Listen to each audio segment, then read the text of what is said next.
Bueno, bueno, entonces vamos a comenzar.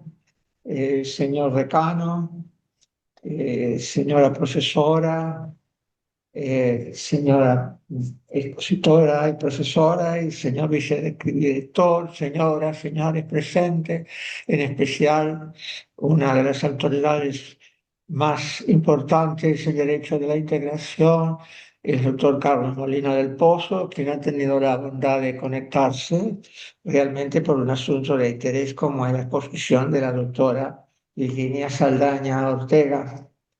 Eh, Nosotros nos ocupamos de las filosofías de distintas ramas del derecho y el derecho de la integración es una de las grandes vías que intentan abrir el camino que va desde el derecho internacional, de quien aquí tenemos un excelente profesor, el señor decano, el derecho internacional público encaminado hacia la planetarización. Hay grandes debates sobre cómo se va a recorrer ese camino que parece imperioso, pero uno de los caminos que a mí me parece en justicia preferible es el camino de la integración. Por eso nos dedicamos en especial a la filosofía de esta rama. Y con gran sabiduría, la doctora Saldaña Ortega ha elegido el tema del cumplimiento del derecho de la integración, importancia del cumplimiento del derecho en los procesos de integración. En realidad, tendríamos que decir importancia del cumplimiento del derecho en todos los casos de la vida, porque si no, el derecho se confunde con abstracciones y parecería que fuera pura lógica o literatura, cuando el derecho es vida. Y para ser vida tiene que concretarse en la existencia de las personas, tiene que cumplirse. El maestro Goldsmith, el fundador del realismo, que es una filosofía muy considerada en este centro, hablaba insistentemente de la cualidad de las normas cuando son exactas, es decir, cuando se cumplen. Y el tema de hoy será tratado por una excelente profesora cuyos antecedentes muy sintetizados voy a mencionar. La doctora Virginia Saldaña Ortega realizó sus estudios de grado, posgrado y doctorado en la Universidad de Alcalá y obtuvo título de maestría en Derecho de la Unión Europea con calificación de sobresaliente cum laude por el Real Instituto de Estudios Europeos de Zaragoza, finalizando su especialización con una diplomatura sobre Unión Europea en la Escuela Diplomática y del Ministerio de Asuntos Exteriores, Unión Europea y Cooperación. En la actualidad se desempeña en la Universidad Antonio de Nebrija y ostenta el cargo de vicesecretaria general del Instituto Euro-Latinoamericano de Estudios para la Integración. Forma parte del consejo editorial de la revista Derecho y Economía de la Integración y es colaboradora de la cátedra Jean Monnet ad personam de Derecho de la Unión Europea de la Universidad de Alcalá. Su labor como docente e investigadora de la rama de Derecho se ha encontrado siempre enfocada en la línea de investigación relativa al derecho de la Unión Europea y el derecho de la integración. Doctora Saldaña Ortega, le agradecemos profundamente el honor de su visita y su exposición.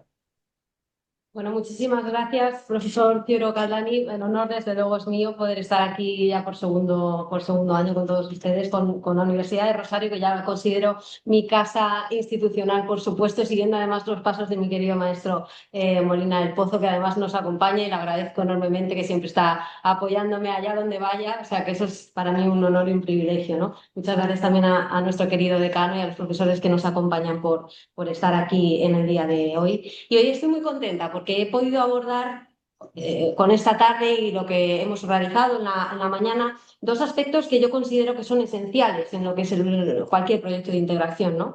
El de esta mañana era más enfocado, evidentemente, a los jóvenes como ese sujeto tan importante para cualquier proceso de integración. Y eso no es baladí, ¿no? El que yo me haya interesado, que además recientemente nos han dado a la profesora Nuria Puentes y a mí un premio para analizar esta cuestión, el sujeto, los sujetos, los jóvenes como sujeto de los proyectos de integración, no es algo baladí, eso nació de aquí, de conversaciones con el profesor Miguel Ángel Ciuro Caldani, que me abrió las puertas a ese mundo triadista y me enseñó a ver que el derecho es algo más que el derecho positivo, sino que son otros elementos que hay que tener en cuenta y parte de esa base, ¿no? Entonces yo creo que es de justicia esta mañana haber abordado este tema, aunque lamentablemente el profesor no ha podido acompañarnos, pero tendremos a bien abordarlo en otro momento. Y en esta tarde de hoy quería abordar la otra el otro brazo ejecutor del proyecto de integración, que es el cumplimiento del derecho como tal. El mes pasado finalizamos el profesor Carlos Molina del Pozo y yo un proyecto monográfico que está pendiente de publicación, precisamente analizando y abordando esta cuestión, ¿no? La importancia del cumplimiento del derecho en cualquier proyecto de integración.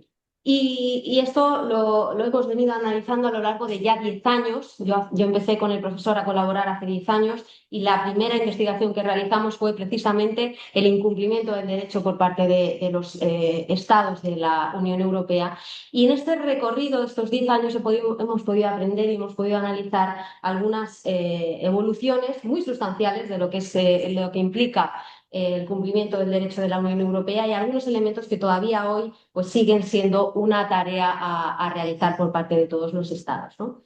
La Unión Europea es un proceso dinámico, eso lo sabemos. Hemos sabido transitar desde esa alianza económica hacia una cuestión más puramente social, más puramente sociológica. Y claro, el análisis, dependiendo de desde qué punto de vista lo hagamos, pues vamos a encontrar unas soluciones u otras, ¿no? Podemos idealizar la Unión Europea como un proyecto de integración exitoso, si lo comparamos, por ejemplo, con proyectos inacabados, como es el caso de Mercosur, o podemos realmente hacer un análisis crítico de las cuestiones que todavía nos quedan por abordar al respecto de la Unión Europea. Yo creo que ese es el punto en el que el profesor Carlos Molina del Pozo y yo estamos un poco... tenemos el afán de analizar aquellos aspectos que, desde luego, tienen que ser modificables o modificados de cara a un futuro a medio y largo.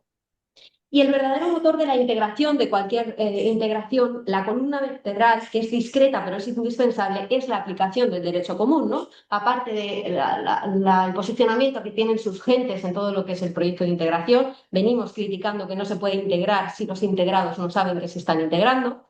Y el derecho también es un aplicativo muy importante para nosotros, ¿no? Y hemos defendido que la aplicación tiene que ser uniforme, tiene que ser una aplicación predecible y tiene que ser una aplicación leal, ¿no? Y además basada en ese mutuo acuerdo y en esa confianza mutua entre los Estados partes, ¿no? La crisis de la Unión Europea yo creo que no se manifiesta únicamente en casos excepcionales, sino y sobre todo en lo cotidiano. ¿Qué está pasando con el cumplimiento del derecho de la Unión Europea? ¿Realmente los Estados están comprometidos con el cumplimiento del derecho que nos asiste? Esto es un poco la hipótesis esencial en la que hemos basado este estudio y hemos intentado ver ese indicador entre la tensión de la integración jurídica, es muy importante, y la voluntad política, porque la voluntad política, como bien me ha enseñado siempre mi maestro, es un elemento clave para cualquier proyecto de integración. Y es un contexto además marcado por la normalización de la excepción. Aquí lo que está pasando y un poco las conclusiones a las que hemos venido llegando es que lo extraordinario se puede volver permanente, que lo urgente desplaza de alguna manera lo importante y que la reflexión queda de alguna manera subordinada a la oportunidad política del momento. Desgraciadamente para todos nosotros, pero la realidad es la que es, ¿no? ¿Y qué ocurre cuando un Estado miembro incumple o incurre en una omisión patológica del incumplimiento del derecho de la Unión Europea? Que estamos incumpliendo el derecho de la integración y estamos incumpliendo, por tanto, los compromisos que nosotros tenemos para con los integrados, que no son otros que los ciudadanos que habitan en este caso, ¿no? Claro, originalmente el tratado confiaba en el principio de cooperación leal y en el carácter declarativo de las sentencias por incumplimiento del Tribunal de Justicia de la Unión Europea, pero cuando el volumen de legislación que no se aceptaba y no se adaptaba a los ordenamientos jurídicos fue creciendo, la resistencia de los estados tendió a agudizarse mucho más, ¿no? Y aquí existía un elemento en riesgo claro, que era el mercado único, que era ese bien protegido por todos los europeos que de alguna manera pues, se veía tambaleando. Y en este proyecto monográfico que trae causa de esta pequeña charla, que no pretendo desde luego que tardar mucho en analizar todos los contenidos y las conclusiones, pero sí de alguna manera dibujar algunos elementos clave, hemos podido ver cómo cuando efectivamente había ese problema, el Tribunal de Justicia de la Unión Europea dijo vamos a parar máquinas y vamos a analizar qué está pasando. Y hemos hecho un recorrido sustancial y pormenorizado de las sentencias que de alguna manera han abordado este tema. Y obviamente el buque insignia de todo lo que hemos venido a analizar en esta obra es el caso Frankovic y Bonifaci, ¿no? Cuando Carlos, en una de las primeras charlas que yo tuve con él, cuando yo era todavía estudiante, y yo le planteaba de qué iba a hacer mi trabajo final, mi tesis final de grado, me decía, tienes que hablar de Frankovic y Bonifaci. Claro, yo en ese momento todavía no tenía la idea clara de lo que estábamos hablando. Realmente Carlos lo dijo con toda la confianza de saber que estábamos ante una de las sentencias más importantes del Tribunal de Justicia de la Unión Europea, si no el de las que es, ¿no? El tribunal resolvió aquí que, evidentemente, cuando el derecho de la Unión Europea se incumple por parte de los Estados, no solamente hay un incumplimiento, hay una... Sí, sí. Hay una obligación de transponer... Hola, ¿qué tal? Hola, ¿qué tal? Hay una obligación de transponer y hay una serie de perjuicios que directamente... Por favor. Nada. Y hay una serie de compromisos que se han echado por tierra y que desde luego son los derechos propios de los ciudadanos, ¿no? Y aquí lo que hace Frankovic no es otra cosa que decir que el principio de responsabilidad patrimonial de los Estados, es decir, la responsabilidad que tienen los Estados para con los ciudadanos en caso de no cumplir con el derecho de la Unión Europea, es inherente a los tratados. Y esto no se hace de forma baladí, se hace porque evidentemente esos tratados originarios no preveían la idea de una responsabilidad como un principio inspirador de toda esta realidad, ¿no? Evidentemente, la doctrina ha ido sofisticando sustancialmente este tipo de principios, sobre todo con sentencias posteriores, y a lo largo de todo el análisis hemos visto cómo todo el Tribunal de Justicia, que para mí es la institución más importante probablemente de todo el concepto comunitario, ha ido elaborando todo un paraguas normativo en pro precisamente de proteger a los individuos, que al final son para quienes se legisla, ¿no? Hemos podido analizar casos como Wagner-Miller del año 93, que dice que no solamente hay responsabilidad patrimonial cuando hay casos de transposición que no se hace, sino cuando la transposición se hace de manera incorrecta. El caso de Illenkofer del año 96, que dice que no solamente en los casos en los que no se transpone o no solamente en los casos en los que se transpone mal, sino en los casos en los que se transpone fuera de plazo. Y el Tribunal de Justicia yo creo que lo tenía claro en este sentido desde los años 90. Por tanto, es muy importante para nosotros el análisis de esas cuestiones, sobre todo teniendo en cuenta las cifras que ahora os voy a ofrecer, ¿no? El tribunal lo tiene claro y hace todo un paraguas normativo precisamente en pro de la protección de los intereses de los individuos, ¿no? Claro, esta impecable construcción jurisprudencial, desde luego, nos debería conducir, o la respuesta a la que podríamos dar a esto que estamos analizando, es que los Estados cumplen el derecho de la Unión Europea, ¿no? Que después de todo este entramado jurisprudencial por parte del Tribunal de Justicia, los Estados han tenido a bien cumplir con el derecho, ¿no? Lamentablemente, nada más lejos de la realidad, ¿no? Estamos en el 2026 y ahora os voy a dar algunos datos importantes. El incumplimiento no es un fenómeno anecdótico, como se pensaba en un principio. No es una disfunción temporal, es una patología estructural que venimos sufriendo los Estados parte de la Unión Europea. Y para evaluar cuantitativamente esta brecha, la Comisión Europea, y nosotros, por supuesto, lo hemos analizado, monitoriza constantemente el estado de la cuestión, porque es la única manera de ver hasta qué punto la fotografía de la integración es tan integrada como se parece que puede llegar a ser, ¿no? ¿Y cómo lo hace? Bueno, por un lado analiza el déficit de transposición. ¿Cuántas directivas quedan por transponer por parte de los Estados en el plazo establecido para ello? Por otro lado, habla del déficit de conformidad y por otro lado, habla de la duración de los procesos de infracción ante los Estados miembros, ¿no? Si analizamos el déficit de transposición, el porcentaje de directivas que los Estados miembros no han incorporado a los ordenamientos jurídicos dentro del límite legal, nos encontramos con que el objetivo fijado por la Comisión y por el Consejo Europeo es del 1%. Digamos que es la ratio, el margen de maniobra que le da a los Estados para poder llegar a incumplir, ¿no? Y si vemos las estadísticas de la última década, vemos que la media de la Unión se sitúa en torno al 2%, es decir, el doble del incumplimiento, ¿no? Mientras un grupo de estados con administraciones mucho más eficientes mantienen ratios ejemplares inferiores al 0,3%, existe un bloque persistente de estados que tienen unas tasas de incumplimiento del 2 y del 3%, recordando que el 1 es ese límite legal, ¿no?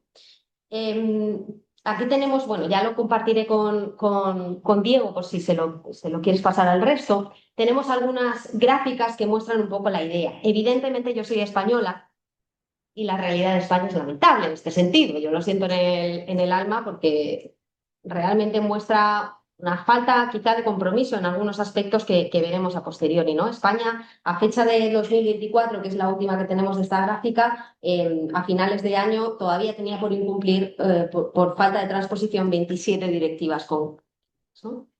El déficit de transposición por Estado miembro, también podéis ver aquí una gráfica que aborda 10 años de transposición y vemos un poco las dinámicas. Evidentemente, aquí están los estados más incumplidores, entre los que, lamentablemente, como digo, se encuentra España, ¿no? Claro, estas cifras, el análisis sectorial de estos datos es todavía más revelador si lo vemos precisamente por materias, ¿no? Hay decisiones que por cuestiones estratégicas de los estados no se están abordando, no se están transponiendo, ¿no? Más del 60% de las infracciones activas se concentran de forma muy concreta en 3 áreas, quizá de las más complicadas en términos políticos, ¿no? Porque además aquí hay una colisión entre lo que es el interés general comunitario y lo que es la economía política de cada casa, ¿no? La economía doméstica. ¿Qué 3 elementos o qué 3 áreas de política estamos hablando? Primero, el sector medioambiental. El sector medioambiental, desde luego, es el líder indiscutible. Hay directivas sobre calidad del aire, hay tratamientos de aguas residuales urbanas, hay conservación de biodiversidad, elementos que no son transpuestos precisamente con toda la conciencia por parte de los estados, ¿no? El segundo, el mercado interior y de servicios. Los estados recurren a regulaciones técnicas nacionales o a requisitos administrativos muy concretos para no transponer determinadas directivas y, de alguna manera, favorecer a los operadores no transnacionales. Y el tercero serían las energías y los transportes. Aquí lo que se trata, una vez más, es de proteger los monopolios históricos.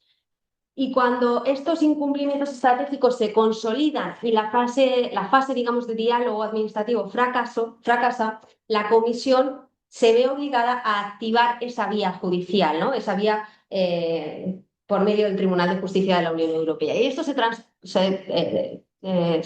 repercute directamente en millones de euros de fondos públicos de las naciones europeas que van destinadas precisamente a procedimientos de esta índole, ¿no? Y esto no es solo una sangría económica, y así lo hemos podido evidenciar en el proyecto, sino que es una erosión al modelo y a la credibilidad del modelo de integración europeo. Y claro, entran en juego muchos factores o muchos elementos, muchos principios, como el de confianza mutua que hablábamos en principio, ¿no? En el inicio. Es políticamente imposible avanzar hacia una mayor profundización si los propios estados que forman parte de esa realidad no cumplen con las prerrogativas propias del derecho que emana de sus instituciones. ¿Y qué ocurre en este caso? Pues que la directiva se ha visto obligada a ataviarse con el traje, digamos, de guardiana de los tratados, de protectora de los tratados. Y esto en estos 10 años sí que hemos podido analizarlo, porque igual que al inicio, cuando presenté yo aquel trabajo de final de grado hace en este caso, más de 10 años, que, digamos, analizaba estas cuestiones, vimos que había un problema claro, que era el problema del análisis de estos datos por parte de los estados, y que el foco solo se ponía en lo que pasaba posteriormente al incumplimiento. Hemos visto que estos 10 años han dado para que la Comisión Europea haga una labor preventiva mucho mayor. porque aquí de lo que se trata es de prevenir, los daños que se puedan ocasionar por la falta de cumplimiento del derecho de la Unión Europea. Y en este caso hay una serie de herramientas formidables, o así consideramos, y así lo hemos visto en los datos que hemos podido analizar, enfocados, digamos, en tres grandes elementos, ¿no? Por un lado, esa tarea preventiva de la que hablábamos; por otro lado, apoyarnos en el instrumental digital, que es una realidad de la Unión Europea y que está en todas las agendas, por tanto no tendría sentido no hacerlo; y esa labor cooperativa entre Estados y cooperativa de los Estados para con las instituciones europeas, ¿no? Y esta disciplina, digamos, basada en la monitorización de lo que está pasando antes del incumplimiento, es lo que nos está llevando, digamos, al éxito, o nos debería llevar a futuro a un éxito a medio y largo plazo de cara al cumplimiento, el cumplimiento del derecho de la Unión. Y son tres elementos clave muy importantes y que desde luego están dando sus frutos, aunque a corto plazo todavía no podamos verlos detalladamente porque tienen todos menos de 10 años, ¿no? Por un lado tenemos el EU Pilot, que es una plataforma digital de resolución informal de discrepancias entre la Comisión y las administraciones nacionales. Y aquí lo que se hace es que cuando se detecta un retraso en la transposición o una posible violación del cumplimiento del derecho de la Unión Europea, ya no se activa directamente el aparato sancionador que iría por medio del artículo 260, sino que se establece esa estrategia o ese instrumento por el que la Comisión se pone en contacto con el Estado para intentar reconducir ese camino hacia un mayor cumplimiento, ¿no? Con aclaraciones técnicas, con corrección de errores en casos de traducción, o comprometiéndose a una reforma legislativa previa, ¿no? Antes de darse este incumplimiento.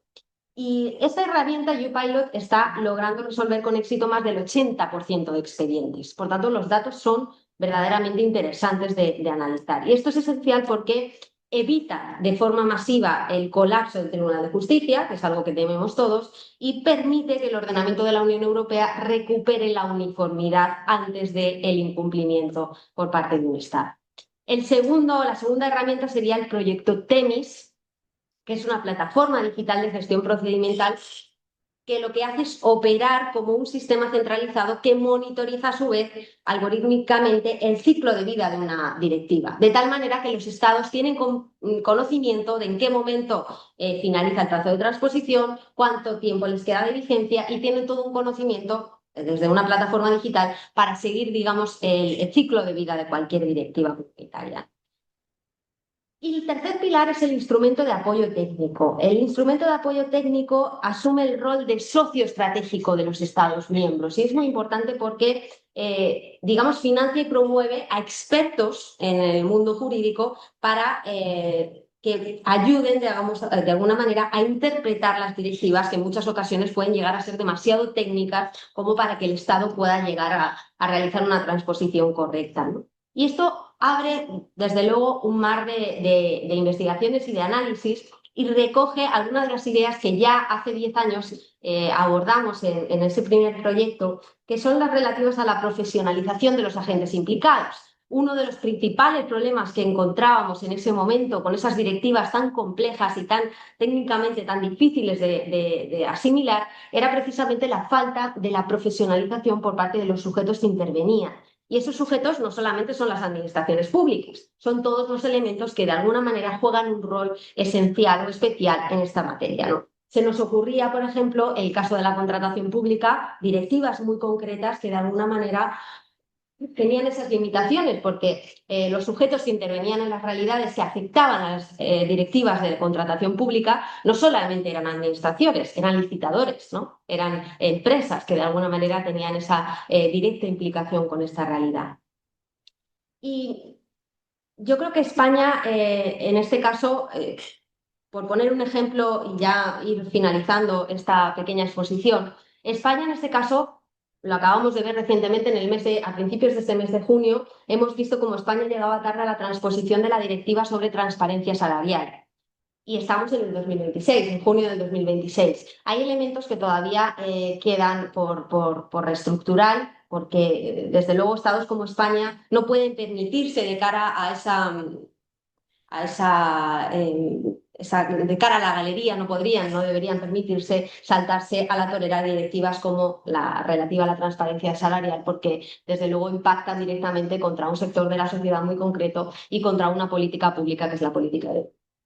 Así que cuando un Estado incumple no solo desafía a Bruselas o no solo debilita un tratado supranacional en este caso, a quien realmente desprotege indudablemente es al ciudadano que espera o que esperaba en ese caso esa igualdad salarial para con sus resto de compañeros y un mercado mucho más transparente en el que poder realizar su vida, ¿no? Yo creo que si los países no respetan las reglas del juego es imposible seguir avanzando, no se puede construir, digamos, un segundo piso de una casa si los cimientos sobre los que intentamos construir este segundo piso están rotos por la desobediencia de los estados, ¿no? Tenemos que construir desde una perspectiva mucho más sana, ¿no? Y para que la integración funcione y no dependa solo de la buena voluntad de los presidentes de turno, o de la política, de la voluntad política de la que siempre habla mi querido maestro, el éxito no se mide por lo bonitos que sean los discursos en las cumbres o en las instituciones. El éxito yo creo que se mide por la seriedad con la que se cumplen las leyes en el día a día. Esa es la forma más seria de realmente respetar un proyecto de integración. Y esa es la gran conclusión de esta década de investigación que llevamos, ¿no? La Unión Europea nos enseña hoy que la vanguardia jurídica no está en inventar nuevos tribunales, sino que está en monitorizar con inteligencia y con lealtad el derecho que ya hemos creado y por el que estamos todavía trabajando, ¿no? Y frente al ruido a veces muy molesto del euroescepticismo y los atajos de alguna oportunidad política, yo creo que la respuesta sigue siendo la misma que inspiró a los padres fundadores, ¿no? A Jean Monnet, Robert Schuman, entre otros, ¿no? Ser predecible, ser uniforme en el planteamiento y tener una confianza mutua real, ¿no? Solo así, desde ese rigor de la norma cumplida, del cumplimiento de la ley, en este caso, justificamos la existencia de nuestros modelos supranacionales. Y yo sé que el profesor Piuro Caldani quería que yo hoy hablara de Antonio Nebrija. No era el momento, porque además para hablar de Antonio Nebrija yo creo que necesitamos más de una tarde de charla. Pero sí que Antonio Nebrija escribió en uno de sus célebres prólogos que la primera obligación de los hombres al juntarse en una sociedad era instituir leyes de las cuales viviesen en paz, ¿no? Y esto advierte de alguna manera que si una norma es clara y es compartida, ya sea en la normativa jurídica o ya sea en la norma gramatical, desde luego los pueblos caen en la desunión y el desorden. Nosotros queremos y planteamos todo lo contrario. Y yo lo dejo aquí, si le parece, profesor. ¿Cómo no?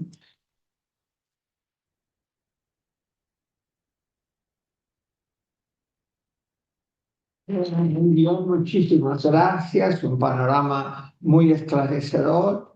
Yo quiero primero comentar que es un panorama muy esclarecedor. Y en segundo lugar, me llama la atención dos cosas.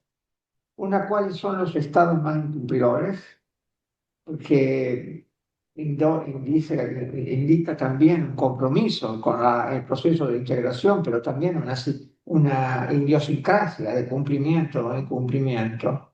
Y luego, claro, advierto que si no hay cumplimiento y se genera el clima de no cumplimiento, se desjerarquiza el proceso. Entonces yo quería preguntarle, ¿cuáles son los estados que uno podría perfilar como más o menos cumplidores? Los estados más cumplidores, entre ellos se encuentran Letonia y Lituania, indiscutiblemente, y Carlos se ríe. Y desde luego dentro de los estados, bueno, aquí tengo los datos concretos para no... Desde luego España está muy por encima. Mira, Lituania, Eslovaquia y son los estados menos incumplidores. ¿España es más cumplidor o menos cumplidor? España no cumple nada. España está ahora mismo a la cabeza como estado incumplidor, ¿no? España, Polonia, Portugal, Bélgica y Luxemburgo son los que están ahora mismo a la cabeza, ¿no? Es significativo que algunos de ellos estados sumo a la pregunta del doctor Schuro, porque tienen identificadas las causas, digamos, no cumplen. Sí. ¿Y cuáles son las causas principales, al menos de ese incumplimiento? Depende de las materias que abordemos. Si son cuestiones medioambientales, generalmente se tratan de análisis económicos de impacto dentro de las economías casa, ¿no? Entonces, los estados tienden a no cumplir a largo plazo, pero a cumplir un poquito más tarde, ¿no? dependiendo un poco de la materia en la que se analice. Por ejemplo, si son políticas en materia de igualdad, depende de la política interna arraigada dentro de un Estado. Hay algunos elementos pero sí que es ciertamente llamativo que estados, algunos de ellos fundadores de la idea de Europa y de la Unión Europea, claro, sean de los estados más incumplidores. Mi abuela dice que de los paraísos nacen los paraísitos, así que no me extraña que los incumplimientos españoles sean reflejos. Sí, claro. Ahora, ¿tiene alguna información de Italia? De Italia, sí. Italia está, para que nos hagamos una idea, aquí tengo los datos. Italia está en el 1,9. ¿Y eso qué es? Hemos dicho que la media era 1, Italia está en el 1,9. Sí, España está en el 3,7. O sea que, bueno, todavía peor. Pero sí, claramente incumplidores. Los que están por debajo, ya digo, son los países de la antigua Yugoslavia, Estonia, Croacia, todos estos son incluso más cumplidores que los estados que iniciaron esta andadura europea. Claro. Y eso afecta digamos, la opinión pública, o la gente dice, por ejemplo, yo imagino que dirán, ¿y qué quieren si no? Si total es para la broma, ¿no? O sea, ¿qué dice la gente? Porque vemos que hay una cierta idea de rechazo del proceso de integración en algunos países.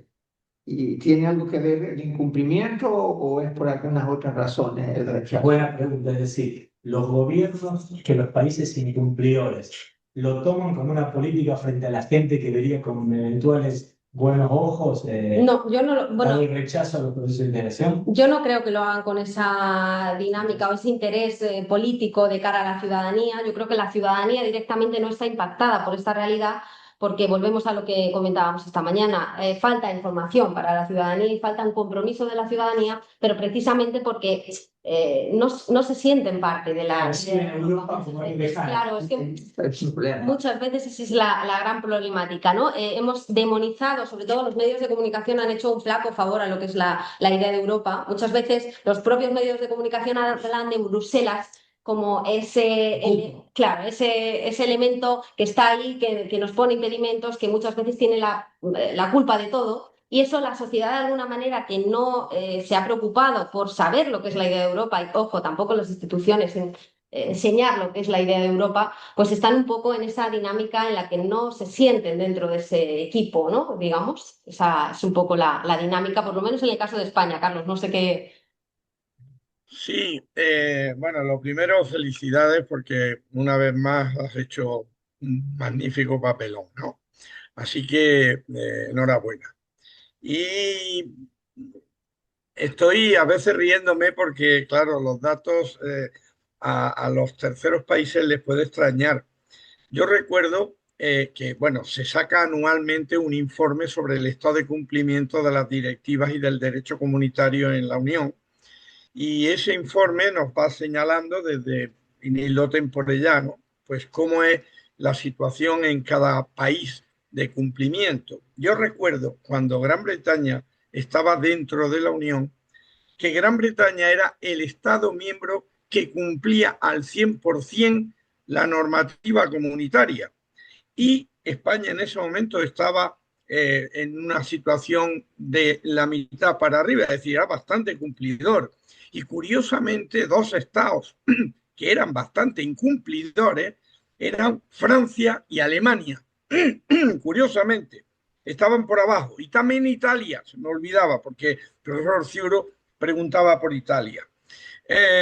Bueno, esto se ha dado la vuelta. ¿Por qué se ha dado la vuelta? Bueno, primero tengo que decir que Gran Bretaña cumplía al 100% las directivas sobre las materias que se había comprometido a cumplir. Claro. No el 100% de las directivas, sino solo aquellas que afectaban a ámbitos materiales que Gran Bretaña había declarado que aceptaba. Las otras no. Mientras que los demás se les valoraba por el 100% de las normas en vigor. Bueno, aquello ha cambiado el panorama absolutamente. Como hemos oído a la profesora Virginia, la situación ha cambiado y Letonia, Estonia, son países que cumplen ahora al 100% porque no les queda más remedio, entre otras cosas, que los otros, los grandes países que se arriesgan a no cumplir la directiva. En este momento, miraba el dato hace un rato, miraba el dato, España tiene en este momento 101 directivas sin transponer. A día de hoy, 101, de las cuales 50 son fuera de plazo y 51 es que todavía estamos dentro del plazo. En las 50 primeras estamos corriendo el gravísimo riesgo de que nos pongan, como decimos en España, nos pongan un puro y nos cobren unas sanciones económicas multimillonarias que tenemos que pagar los españoles por irresponsabilidad de los políticos que no transponen en su debido tiempo las normas comunitarias conforme está previsto en los tratados. Por tanto, bueno, España e Italia también, pese a que ahora Italia está un poco mejor en cumplimiento, pero Italia ha sido un desastre toda la vida. Se decía, me acuerdo que se decía en Bruselas, bueno, Italia dice, a ver, ¿qué es lo que hay que aprobar? Esto, sí, claro, se aprueba. Se aprobaba todo, Italia siempre estaba a favor de la aprobación, pero decía, ¿y esto cómo se cumple? Non sappiamo come se fa. Y entonces, pues nada, no se cumplía.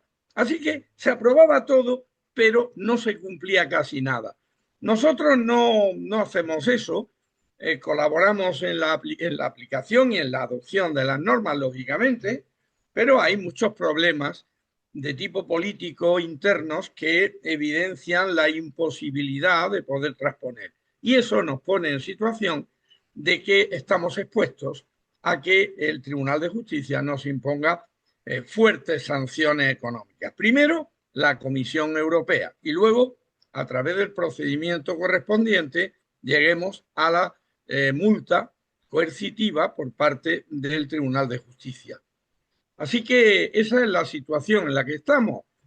Sin duda, si esto, además de los tres sectores en los que Virginia ha hecho mención, del medio ambiente, que lógicamente hay que pensar que en países como España el medio ambiente ni se había hablado en la vida de medio ambiente, no se sabía ni lo que era conceptualmente. Llevamos pocas décadas con el tema del medio ambiente, mientras que en los países nórdicos, por ejemplo, toda la normativa ambiental proviene originalmente de ellos, es decir, son ellos los que nos metieron en el tema ambiental.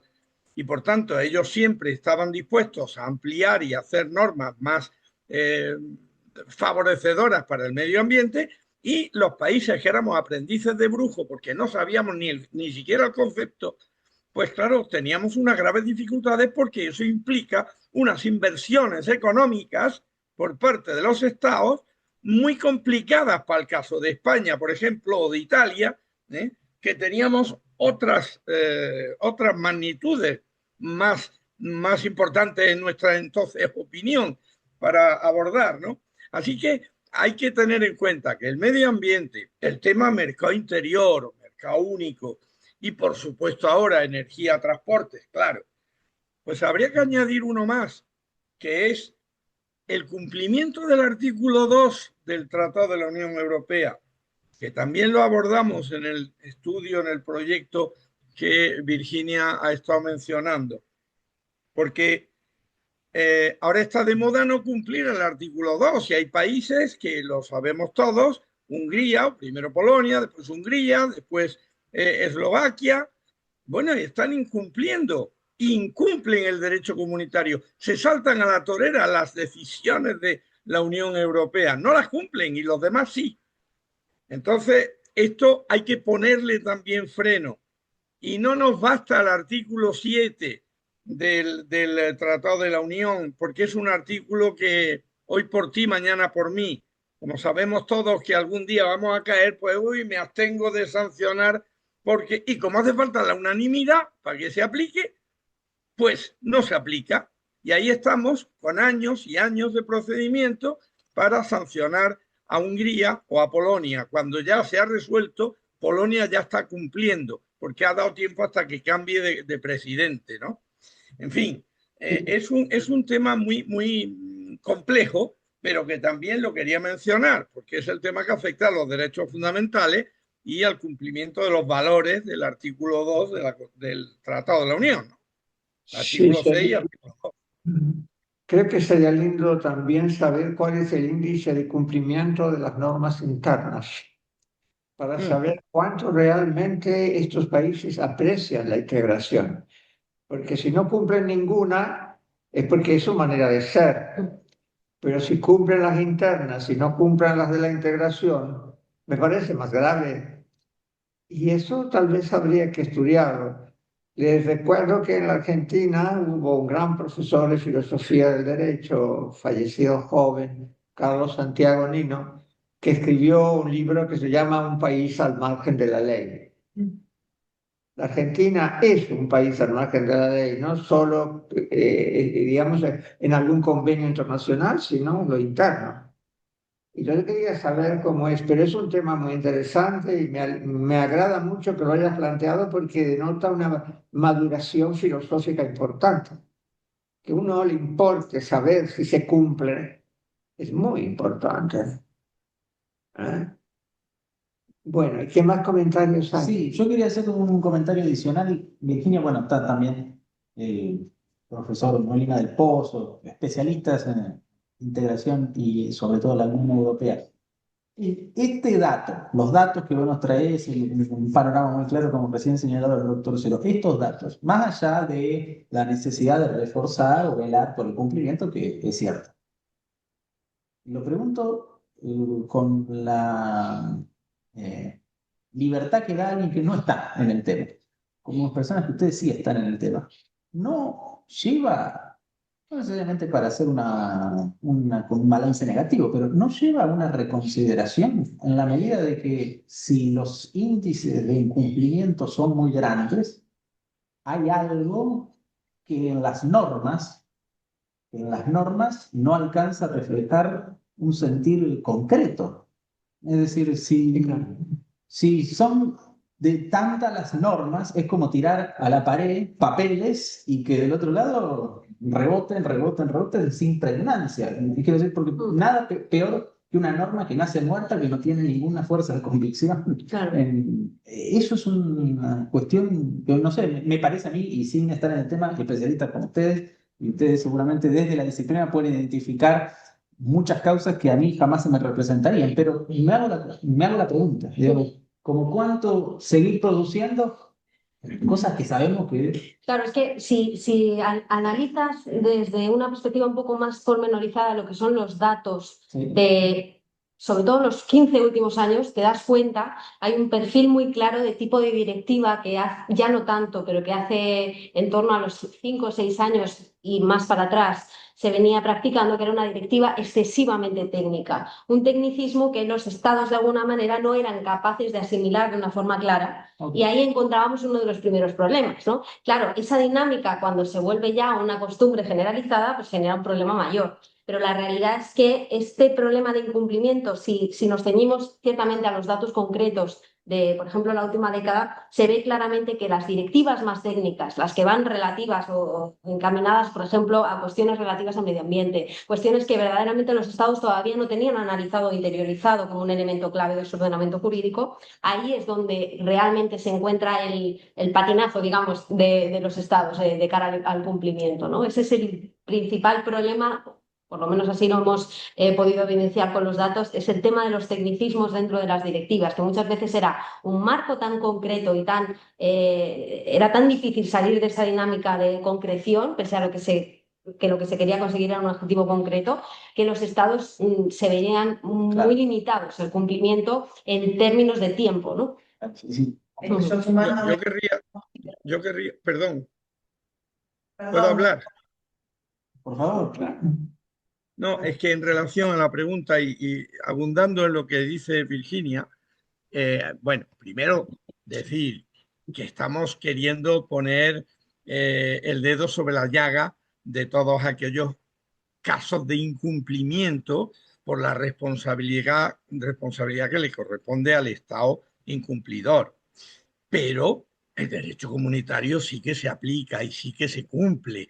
O sea, no no elevemos a categoría lo que es una pura anécdota. Estamos en lo anecdótico. Hay un 98% de normas que se aplican y hay un 2% posiblemente que no se apliquen, ¿eh? Pero la mayoría se aplica. O sea que la pregunta que se formulaba en la sala de que no vayamos a que se estén adoptando normas que no sirvan para nada porque se tiran contra la pared y no se aplican, no, se aplican. Y además, ténganse en cuenta que las directivas, que son las, como dice Virginia, las más complicadas por los aspectos técnicos, de que pueden ser diferentes los enfoques que los distintos estados le puedan dar. No olvidemos lo que es una directiva, que establece un objetivo, deja un plazo de tiempo y deja también la libertad a las autoridades nacionales para que adopten por sus medios, con sus tratamientos, a través de sus costumbres y su legislación, las normas pertinentes de transposición. Bien, entonces, cada vez las directivas normales, las que no son tan técnicas, se parecen más a los reglamentos. Y por tanto, es que se dictan y no admiten casi transposición. Los Estados miembros no tienen más que aplicarla, la tienen que transponer porque es obligación, pero la transposición consiste en aprobarla en los parlamentos bajo la fórmula de ley o de reglamento nacional que desarrolla o transpone la directiva tal de la Unión Europea. Y se limitan a recopiar el texto bajo la forma de ley o de reglamento de carácter nacional. Por tanto, claro que se aplica y si hay incumplimiento es, como decía el profesor Ciuro, como si se estuviera incumpliendo una norma interna. Y los incumplimientos de las normas internas en ningún Estado democrático procede. Por lo tanto, existen los medios para garantizar que las normas y que el derecho se cumple dentro del ámbito territorial de los distintos estados. A nivel interno y a nivel comunitario también existen ciertos procedimientos de garantía de cumplimiento, ¿no? Perdón que me he extendido quizá demasiado, pero lo que quería era subrayar que el derecho comunitario en Europa se cumple. Sí, sí, sobre todo, o sea, ese 1,7% efectivamente sobre el 100%. Quiero decir, al final es un dato que a nosotros nos preocupa porque entendemos que el proyecto de integración tiene que ir hacia un avance mucho mayor y un cumplimiento prácticamente completo de lo que es el derecho de la Unión Europea. Así lo queremos y así sería lo idóneo. No quiere decir que el cumplimiento del derecho de la Unión Europea sea algo que no sucede, por supuesto que sí, pero hay elementos clave que hay que tener en cuenta, porque ese 1,7%, por poco que parezca sobre el 100%, afecta a determinadas personas, a derechos que son parte de esas personas y que los individuos tienen derecho a su protección como derechos que les asisten. Claro que sí. Tengo para mí una sospecha que seguramente a Carlos no sé si le agradará, pero mucha voluntad integradora no tienen porque si no hubieran aprobado la Constitución. No aprobaron la Constitución. A mí no me lo digas que yo he luchado y he bregado y me he expandido por los países de todo el mundo para contar las bondades de la Constitución. Eso, pero si no se quieren dar una Constitución por algo es, o sea, y lo malo es que no se la quisieron dar países de gran peso. No, yo sé, me parece que hay un indicio de que algo no es muy sólido, algo no va a esta altura del partido, porque si no se los va a devorar el mundo. O sea, o Europa se consolida o Europa se hace una figura periférica en el mundo. No puede quedarse como está. O se consolida o los Estados Unidos, China y Rusia ocupan el lugar y será un grupo marginal, pero para consolidarse necesita una constitución y necesita que se cumpla y todo esto, me parece a mí. Pues Sí, perdón Virginia, era prematuro quizá cuando se hizo la Constitución, el Tratado Constitucional, porque nosotros en España lo ratificamos además mediante referéndum. O sea, que Sí, nosotros estamos dentro de los buenos. En cambio, los franceses pues dijeron que no en un referéndum, pero lo dijeron porque, por eso digo que era prematuro, porque en ese momento el concepto de Europa todavía como hoy, como unión política, no existía tan claro como ahora mismo, por ejemplo, ¿no? Hablamos de la Constitución que fue el año 2005. Estamos que han pasado ya 20 o 21 años de aquel intento y ahora las cosas son diferentes, quizá más difíciles, pero es que tampoco con 27 países, ni con 30 o 32 o 35 que vamos a hacer en los próximos 3 o 4 años, va a ser posible. Habría que ir a la Europa de las dos velocidades una vez más. También está en nuestro proyecto esto escrito y puesto, ¿no? A la Europa de las dos velocidades, porque es la única forma. Lo que no se puede es que vayamos todos al unísono con países que no, que no, que no. Entonces no me voy ahora a detener en eso, pero sí que tengo que decir que la Constitución, por ejemplo, en Francia, no se aprobó en el referéndum porque la gente estaba del presidente de la República hasta la punta del pelo, no lo soportaban más y por eso votaron en contra de lo que el presidente de la República defendía, no porque no fueran afines al proyecto constitucional, que sí que lo eran. Y esto no es que yo me lo invente, me lo han comentado y me lo han dicho muchos estudiantes franceses a lo largo de varios años. yo no quisiera ponerlo, y con esto no intervengo más, porque creo que tienen que hablar otras personas. No quisiera ponerles malas letras, pero si siguen ampliando, Mm. han perdido el sentido de las cosas. Tienen que consolidar, no ampliar. Si siguen Sí, pero ampliando, va a ser eso, absolutamente imposible eso manejar. ahora mismo imposible, Miguel Ángel, dado además las circunstancias que hay. Ya ves que lo que existe, por ejemplo, el tema Ucrania. ¿Cómo vamos a decir que no a Ucrania en este instante? Pues Pues no, Ucrania hay que no, porque negociar. Ucrania la guerra total con Rusia, acaben con Claro, Rusia. 3 veces han chocado con Rusia, quieren seguir chocando con Rusia. por Chocó eso, por eso. Napoleón, chocó Hitler, y ahora chocan ustedes, dejen de fastidiar con Ucrania. Bueno, en Ya. fin, discúlpenme que Bueno, pero me ponga. no, no, yo estoy de acuerdo como siempre contigo y estamos metiéndonos en un tema que además es un tema que tú y yo tenemos muy hablado. Pero en este momento En donde este el momento se le trampismo, dice que hay que hacer la paz con Rusia y no se puede hacer Ucrania. Y si no se hace en Ucrania, tienen un lío espantoso con Rusia que los va a sabotear todo el tiempo. Necesitan que no los saboteen por el momento ni Rusia, ni Norteamérica, ni China, que puedan nadie. consolidarse, que Ujú. Europa sea una Mira, hoy idea,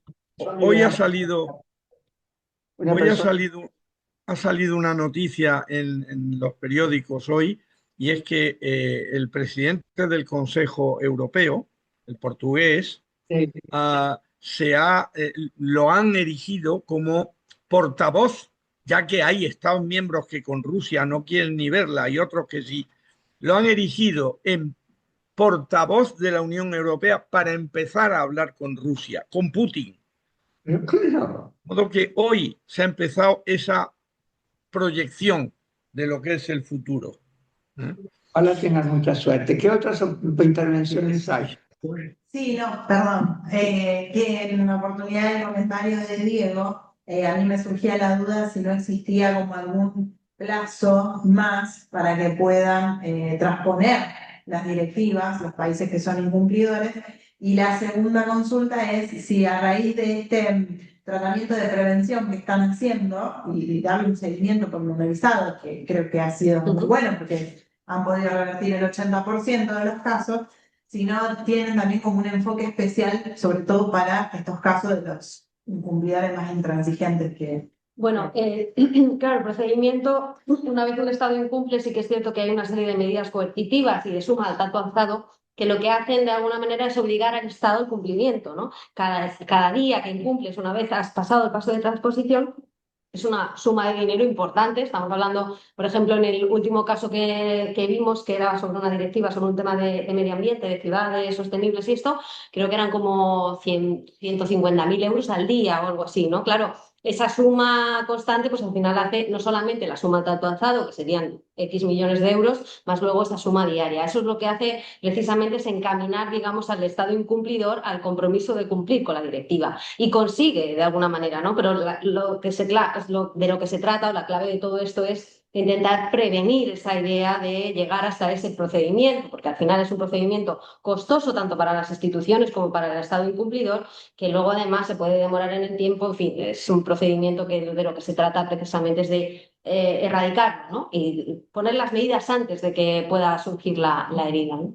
La segunda pregunta era si hay algún seguimiento especial para los casos de los incumplidores. realmente todos, por esta triple perspectiva de análisis de Temis, este proyecto y demás, todos están bajo la misma dinámica, ¿no? Sí que es cierto que la Comisión Europea elabora, como bien decía Carlos, un informe que de alguna manera pone el ojo concreto en el Estado incumplidor. Pues, España, por ejemplo, ha sido el protagonista indiscutible de muchos de los informes como Estado incumplidor, y además te pone el número de directivas que están pendientes de cumplimiento, o sea que eso sí que lo tienen. Y yo solo quiero hacer un último apunte, además aprovechando que está Carlos aquí y está nuestro decano, que además ella lo sabe porque lo he comentado esta mañana.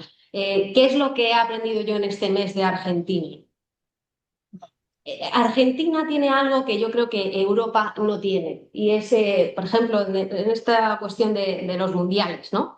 Argentina ha sabido cultivar el sentimiento argentino. Argentina sabe perfectamente quién es Messi, qué es la camiseta, qué implica una alineación de fútbol en este mundial, cuántos mundiales ha ganado. Argentina tiene conocimiento, los argentinos tienen un conocimiento detallado de todo lo que es, lo que implica su equipo de fútbol nacional, ¿no? Y eso yo creo que es fundamental verdaderamente para ese arraigo del sentimiento de pertenencia a grupo. Claro, y el pertenencia a grupo, el saber de dónde vienes, qué es lo que estás defendiendo, ¿no? Y eso es quizá lo que ahora mismo en la Unión Europea puede llegar a faltar, ¿no? Esa idea de pertenencia a una realidad completa, a una realidad que viene transitando durante 70 años hacia un compromiso con el ciudadano, ¿no? Y al final yo creo que las instituciones aquí están haciendo flaco favor a la idea de Europa, porque yo tengo la suerte de que a mí me haya explicado Unión Europea Carlos Moneda del Pozo, pero no todo el mundo tiene la suerte de tener a alguien que te pueda inspirar y te pueda decir, Virginia, esto se hizo así, esto se hizo de esta manera y esto tiene esta relación con tu realidad vital, ¿no? En cada momento. Y yo creo que ahí las instituciones tienen, desde luego, una tarea pendiente de saber llegar a la ciudadanía y saber, de alguna manera, vender lo que es el proyecto de la Unión Europea, porque igual que un argentino en pleno mundial, en cada rincón, porque además llevo un mes aquí, lo he sentido y lo he vivido, ¿no? En cada rincón, en cada balconcito, en cada sitio, tiene su bandera, tiene su ideal, tiene su pensamiento de lo que es esa pertenencia a un grupo.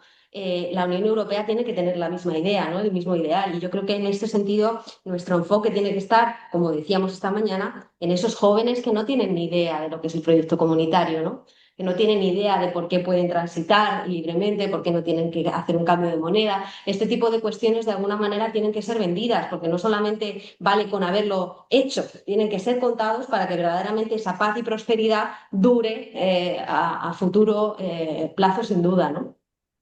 Es uno de los grandes aprendizajes que me llevo de este viaje, Carlos, de Argentina. Ten cuidado que se está en un momento muy especial de la Argentina.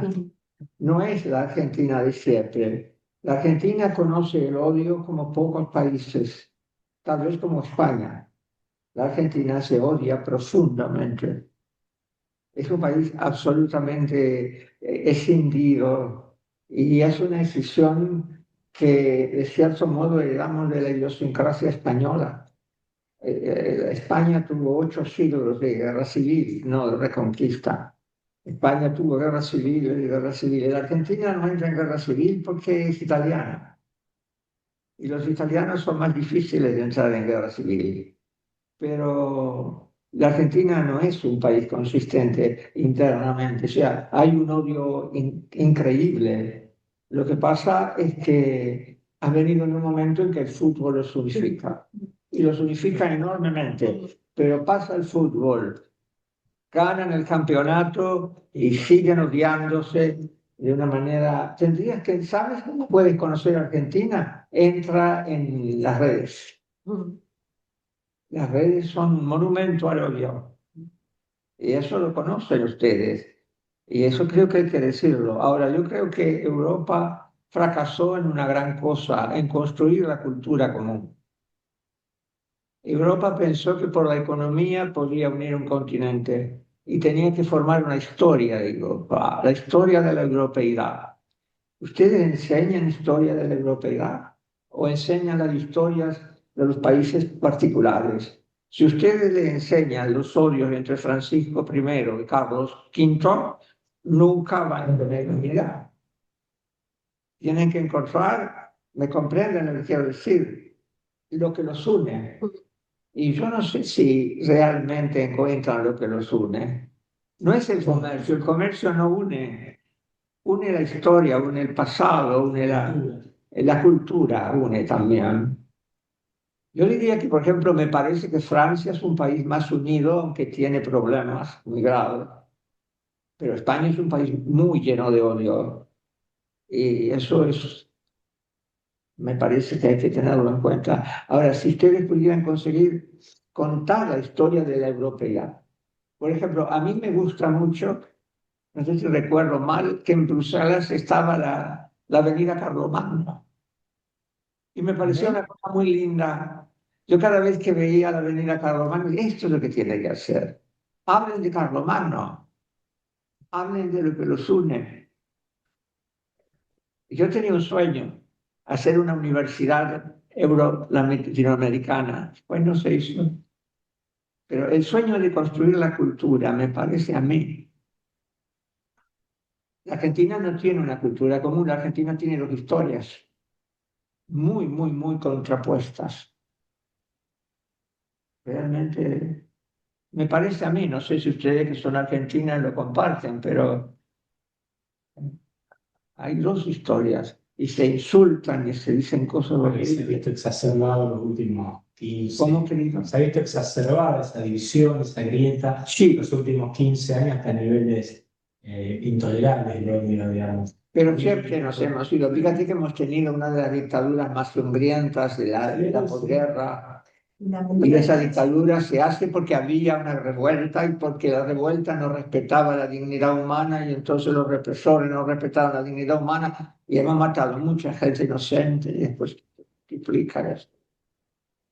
Me parece, no sé, es una opinión mía. No te lleves la opinión de que la Argentina es un país tan cohesionado porque no me parece a mí que sea cohesionado.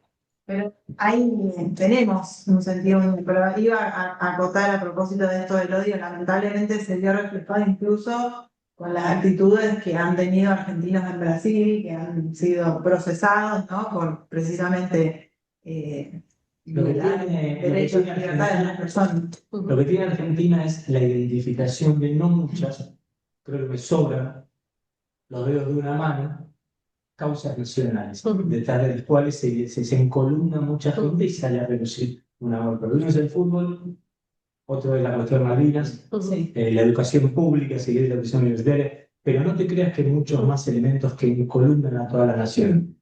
Pero los mexicanos han destruido la educación pública. No, yo sé, pero quiero decir, la gente todavía se identifica, por eso ha salido masivamente a la calle a defender. Muchos años, ahora no, ahora no. Ahora realmente la educación pública los mandan a la escuela privada, Universitaria. donde les enseñan cosas falsas. Lo digo así rotundamente para que quiera oír que oiga. Yo sé que usted Enseñan falsedades notorias frente a la ciencia, no sobre la historia que se puede discutir. Se enseñan relatos totalmente falsos.